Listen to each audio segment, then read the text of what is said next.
Zikir itu panas. Dalam zikir itu ada energi ilahiyah, ada nur tapi har. Itulah sebabnya zikir itu bisa menetralkan banyak hal. Bismillahilladzi la yadurru ma'asmihi syai'un fil ardi wala fis sama'i was-sami'ul 'alim. Dengan nama Allah. Ini enggak usah datang ke dukun ya, amalkan ini. Mau diserang-serang dalam politik ya. Kali Bu Bupati, Pak Wakil diserang orang, amalkan ini pagi sore, satu napas.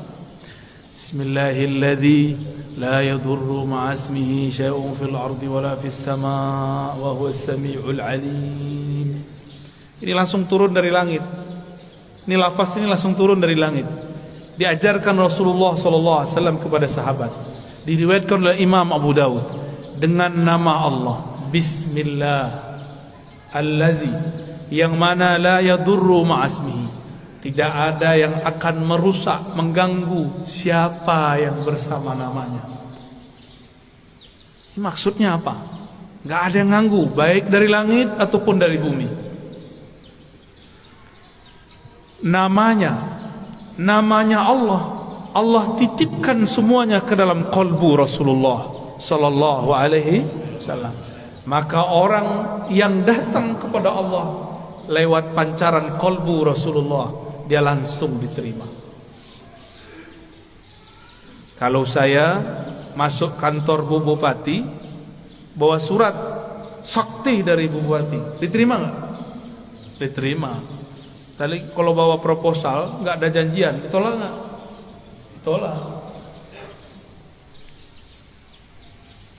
Biasanya kalau pegawai itu ada kartu ya, kartu pengenal diri. Apa namanya? ID card. ID card. Itu kalau kita kemana-mana pakai ID card. Tertulis di situ statusnya apa. Pasti tempat itu menghormati kita. Yang dipandang bukan kita, ID cardnya. Ya. Siapa yang membawa nama Allah, siapa yang bersama Rasulullah, maka dia akan dihormati di mana saja. Imam Ahmad bin Hanbal dilecehkan oleh Al-Ghujur, ditelanjangi Pak. Itu Imam Ahmad bicara kepada sarungnya, wahai sarungku, tutuplah auratku. Takutlah kepada Allah, engkau mempermalukan aku. Langsung naik itu, diturunin lagi oleh Al-Ghujur, enggak turun-turun. Al-Ghujurnya takut. Mulai Al-Ghujurnya takut Pak. Ayah Buya Hamka mau dirampok oleh penyamun dulu di tengah jalan. Dulu kan belum ada PJR ya, belum ada polisi ngawal kalau Ustadz jalan ya. Dulu ayah dari Buya Hamka namanya Syekh Abdul Karim Amrullah mau dirampok, mau dibunuh oleh penyamun. Terus beliau bilang, tunggu sebentar, saya baca surat Yasin dulu. Yasin. Yasin itu nama siapa? Nama Rasulullah SAW. Terus ada teknik membacanya. Selesai baca Yasin, itu orang sudah sujud-sujud. Maafkan saya. Loh, bingung beliau. Ternyata ini orang melihat sesuatu ketika Syekh Abdul Karim membaca surat Yasin. Bisa begitu Pak, tapi kalau Bapak yang baca nggak ada yang aneh. Baik. Rasulullah sallallahu alaihi wasallam dielu-elukan namanya baik di langit ataupun di bumi. Coba lihat, Sayyidina Jibril bolak-balik naik langit. Tapi setiap kali sampai di langit pertama selalu ditanya, "Man anta?" Ente siapa? Itu Jibril. Jibril langsung bilang, saya orang yang bawa risalah Nabi Muhammad. Dibuka langsung, sebut nama Nabi, buka langsung. Jadi pembuka pintu langit nama Nabi Muhammad sallallahu alaihi wasallam. Maka orang-orang yang hidupnya bermasalah, cobalah mulailah selawat pagi 100, sore 100, malam 100. Di senggang, lagi di motor, lagi di mobil, selawat 100 kali. Jangan kurang selawat setiap hari daripada 500 kali lah. Sembari bekerja, sembari bergerak. Apa susahnya? Kenapa bersosial media tidak susah? Tapi bersosial media dengan Rasulullah susah. Kenapa kita mau jemput rezeki? Para rezeki itu ada berkah Nabi SAW. Rezeki terbesar umat adalah lahirnya Rasulullah SAW. Suatu kali Uwais Al-Qarni hendak pergi haji. Tiba-tiba ibunya mengatakan, "Wahai Uwais, jika engkau pergi, dengan siapa ibumu?" Kata Uwais, "Baiklah ibunda, tapi tunggu sebentar, aku berikan semua perbekalanku kepada temanku yang sedang merindukan Rasulullah. Tapi dia tidak punya bekal, orang tuanya sudah tidak ada." Dihantarkanlah kepada orang itu. Entah dapat apa rasanya. Orang-orang berangkat, dia tidak bisa berangkat. Teman-temannya Uwais dan teman-temannya semua berangkat, orang ini enggak berangkat. Tiba-tiba Uwais ketuk pintu mengatakan, "Wahai tuan, wahai sahabatku, ini semua bekalku, aku berikan kepada engkau." Orang ini lagi sujud, ingin berangkat tapi tidak punya uang, ingin berangkat tidak punya kendaraan. Apa yang dia rasakan? Lalu dia bertanya, "Lalu engkau bagaimana wahai Uwais?" "Aku masih punya ibu. Jika rindu Rasul SAW harus merawat ibu.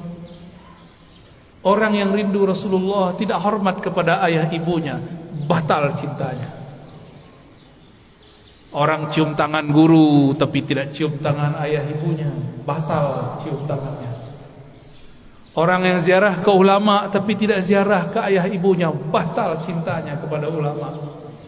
Betapa aneh sekarang, banyak orang baik ke gurunya tapi membentak ayah ibunya.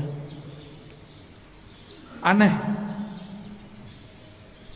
Masih punya ibu sebagian besar, ayah nanti pulang cium tangannya, ya.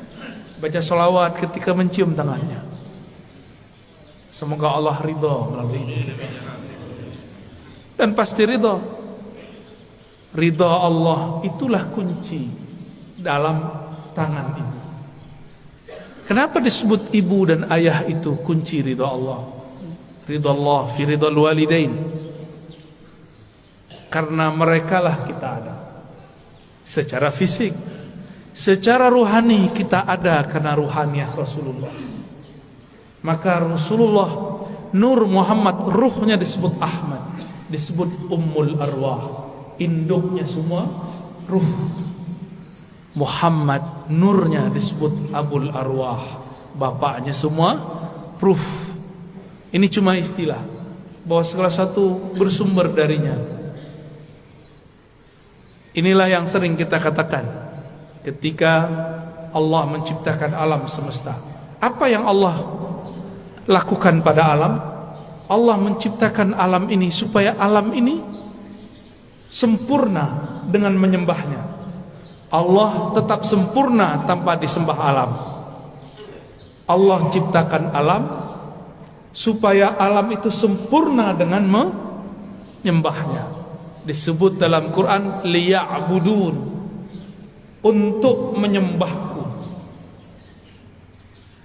Siapakah yang paling sempurna menyembah Allah? Rasulullah SAW. Siapakah yang paling kenal Allah? Rasulullah SAW. Maka yang dimaksud dalam ayat ini, tidaklah aku ciptakan jin dan manusia illa liya'budun, kecuali untuk menyembahku sebenar-benar menyembah, mengenalku benar-benar mengenal. Itulah sosok Rasulullah sallallahu alaihi wasallam. Jadi ayat ini berbicara tentang Rasulullah sallallahu alaihi wasallam. Jadi jika ada orang mengatakan tidak usah buat maulid, tidak usah buat zikir-zikir, enggak usah buat zikir jamaah, enggak usah buat manaqib, tugas kita ibadah. Ya itu ibadah. Dan ibadah yang paling tinggi adalah as-salawat ala nabi sallallahu alaihi wasallam. Ini saya ulang-ulang ya, supaya masuk ke alam sadar kita dan alam bawah sadar kita. Allah sholat nggak? Allah sholat nggak? Allah tadi sholat subuh nggak? Saya ulang yang kenceng dong. Allah sholat nggak? Allah haji nggak? Allah puasa nggak? Allah sedekah nggak? Tapi Allah bersalat. Innallaha malaikatahu shalluna 'alan nabi. Jadi sebelum ada salatnya kita, Allah sudah salawat kepada Nabi. Sebelum ada zikir, baca Quran, ngaji kita, belum ada thariqat kita, belum ada mazhab kita, belum ada manhaj kita, belum ada. Allah sudah bersalawat. Maka ciri-ciri musuh Allah, dia benci orang salawat. Meskipun sorbannya 7 kali lilit, meskipun jenggotnya sepanjang tali apa? Tali rapia. Bapak kayaknya kesal banget orang itu ya. Korban sepertinya ini ya. Nggak ngaruh ya. Tidak ngaruh, tidak berpengaruh. Bapak Ibu yang melakukan Allah, karena salawat itu adalah fiilnya Allah. Salawat itu apa? Apa arti fiil? Kerjanya Allah. Dengan salawat itulah Allah menciptakan alam. Salawat itu artinya cinta dan kasih sayang. Maka kalau kita salawat, Allahumma salli ala sayyidina Muhammad, apa artinya? Ya Allah, sampaikan cinta, salam, kasih sayang kepada baginda Nabi Muhammad. Jadi salawat itu jangan pakai terjemahan biasa. Ya Allah beri salawat ke Nabi Muhammad. Itu bukan memaknai, itu namanya translate, menterjemah. Bersalawatlah dengan rasa. Bersalawat dengan rasa. Kita mengatakan, Ya Allah, baligh salami wa salati ala sayyidina Rasulullah. Sampaikan salamku, rinduku, cintaku kepada Rasulullah sallallahu alaihi wasallam. Kalau sudah cinta, apapun yang disuruh, yang dimintanya, mau enggak? Dulu kita belum kenal orang, ngasih 500 aja susah. Sekarang sudah jadi pasangan, mau dia minta 5M, kalau ada kita kasih, kalau nggak ada salawat. Jamaah subuh yang diberkahi Allah, bahkan subuh ini ada karena salawat kepada Rasulullah sallallahu alaihi wasallam. Was-subhi idza tanaffas. Begitu ayatnya. Demi waktu subuh yang berhembus, yang bernafas. Jika Allah tidak bernafas dengan salawatnya, maka bunyi nafasnya Allah salawat kepada Rasulullah sallallahu alaihi wasallam. Maka niatkan hidup ini untuk bersalawat kepada Rasulullah. Inilah yang disebut takhallaqu bi akhlaqillah. Tirulah fiil-fiilnya Allah. Tirulah akhlaknya Allah. Allah itu mencipta alam dengan dalam salawatnya karena cinta kepada Rasulnya. Maka beramallah karena cinta. Bukan lagi buat maulid, buat manakib karena ada hajat. Pak Kiai, Pak Ustadz, doakan saya bisa beli apa? Beli rumah. Pak Kiai, doakan saya beli mobil. Pak Kiai, samalah kau dengan onta itu ya. Onta datang ke Nabi, ya Rasulullah, perutku lapar, tugasku banyak, tuanku nggak tahu diri. Onta datang nangis, yang dikadukannya bukan ya Allah Rasulullah, izinkan aku bersamamu, nggak ada dia ngomong begitu. Onta, paham onta? Si kayu ngomong, aku ingin di surga aja. Tapi beda dengan Abu Bakar, beda dengan Umar, beda dengan Utsman, beda dengan Ali. Mereka ingin jadi pintu-pintunya Rasul. Maka ujung dari pintunya Rasulullah, pintu terdekat Sayyidina Ali. Apa kata beliau? Aku kota ilmu, Ali lah pintunya. Maka tiada satu mazhab, satu manhaj, satu aliran, satu pemikiran yang sahih kecuali sanadnya bersambung kepada Sayyidina Ali. Tapi syaitan tidak tinggal diam. Dia buatlah, dia campur adukkanlah cinta kepada Ali dengan benci kepada sahabat. Namanya kelompok Rafidah, kelompok yang membenci sahabat Rasul sallallahu alaihi wasallam. Ya, kita cinta Sayyidina Ali, cinta juga sahabat Rasul. Ini perbedaan kita dengan Syiah Rafidah.